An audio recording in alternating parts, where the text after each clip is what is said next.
నీ అబ్బా రేయ్ నీ బాబుని కదా వెతుకుంటూ వచ్చావు నరకరా కొండారెడ్డి ఏరియాకి వచ్చి నా వాడు కడప రాజాని చంపుతావా ఇప్పుడు చంపరా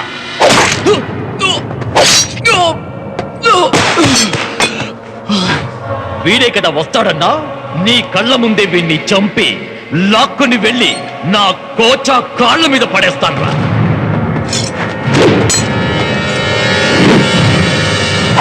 ఒరే సూర్య నా గురించి పట్టించుకోకు మన వాళ్ళందరినీ కాపాడాలి వేసేవాణ్ణి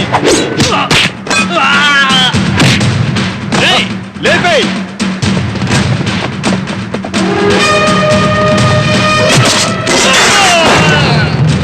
సూర్య నా కొడుకు సూర్య జై సూర్య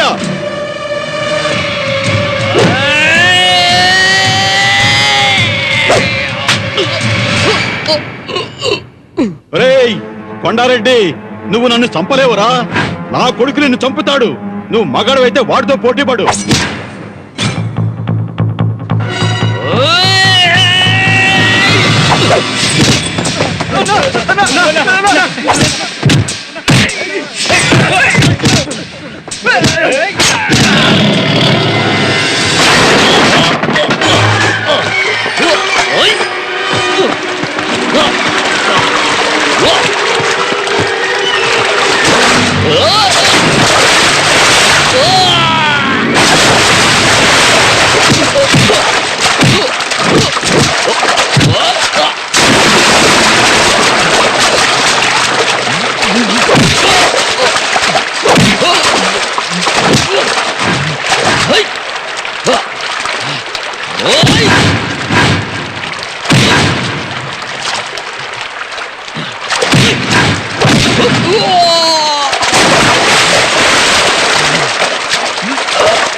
ఇంకా ఎంతమంది ఉన్నారా ఎంతమంది ఉన్నా సరే రమ్మనండి రమ్మనండ్రా ఎవడొచ్చినా సరే వాడికి ఇదే గతి ప్రాణాలతో రాలేనన్నావు వచ్చాను మా నాన్నని మా వాళ్ళని కాపాడలేనన్నావు కాపాడాను కడపంటే కొండారెడ్డి అన్నావు ఇప్పుడు ఆ కొండారెడ్డి నా గాలి కిందన్నాడా నన్ను మగాడినాని అడిగావు కదా నేను మగాడినేరా నాకు సంబంధించినంత వరకు నువ్వు చచ్చిన శవానివి ఇక మీదట కొండారెడ్డి కోచా అంటూ ఎవడైనా వచ్చాడో నరికేస్తా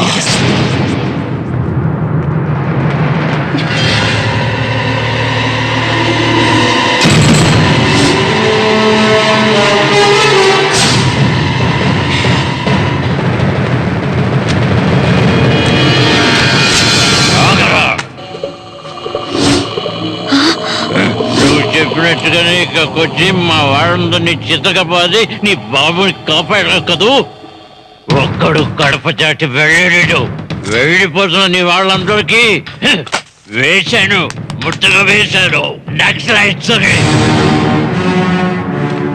సూర్య నువ్వు కడప రాజును కొట్టినప్పుడే నేను కోలుకున్నాను. నీ బాబు నక్సలైట్ అని చెప్పే పోలీస్ స్టేషన్ లో ఉంచావు. ఒక్క క్షణంలో కూర్చున్న చోటు నుంచి అన్నిటినీ మార్చి పంపించాను. తీవ్రవాదుల నాయకుడిని విడిపించడానికి పోలీస్ స్టేషన్ పై దాడి, పోలీసులపై తిరగబడి తుపాకులతో పారిపోయిన తీవ్రవాదులు.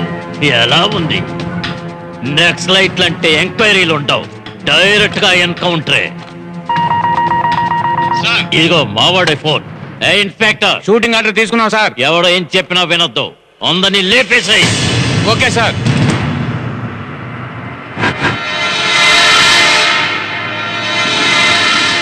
ఒక్కొక్కడి చావు కేక వినాలనుందా? వినరా? జై కోచా, మా నాన్నరా, మా వాళ్ళురా. రే, వద్దని చెప్పరా. హలో రే, వద్దని చెప్పరా. Hello hello hello.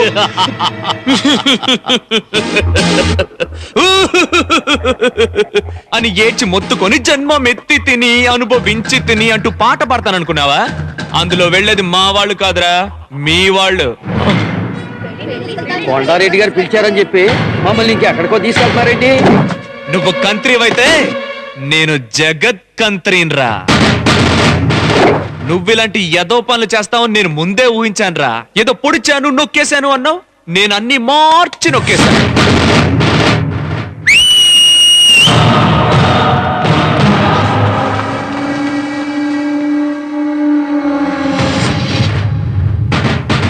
బస్సులో ఒక ముఖ్యమైన అతిథి ఉన్నాడు. ఎవరో తెలుసా?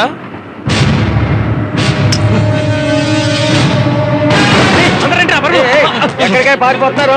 మమ్మల్ని వదిలేసి పారిపోతున్నారేంటి? అయ్యో పోలీసులు! వెళ్ళి వాళ్ళని పట్టుకోండి. విను, సార్, పెళ్లికొచ్చిన వాళ్ళని కిడ్నాప్ చేసి పారిపోతున్నారు. నువ్వెవర్రా? సార్, నేనే సార్, కొండారెడ్డి తమ్ముడిని. కోచ బామద్రయ్యా నేను. నీ మొహానికి కోచ చెల్లి కావాల్సి వచ్చిందా? బాబుర్ది ఎన్కౌంటర్ లో వేసామని చెప్పాడు రా.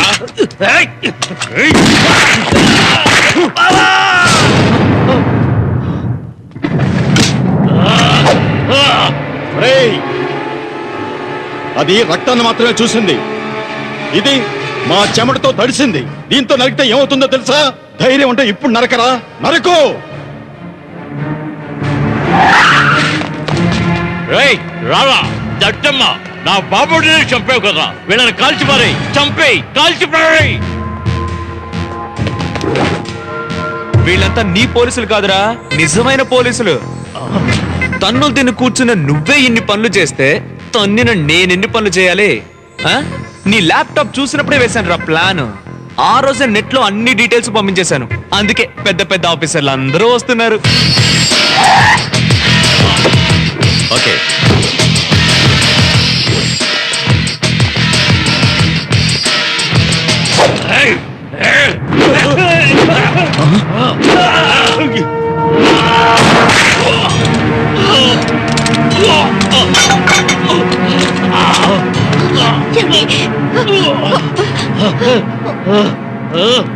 సార్, ఇతనే జయసూరి. అయినో మనం ఈ ఆపరేషన్ లోకి దిగినా ఇలాగే జరుగుండేది.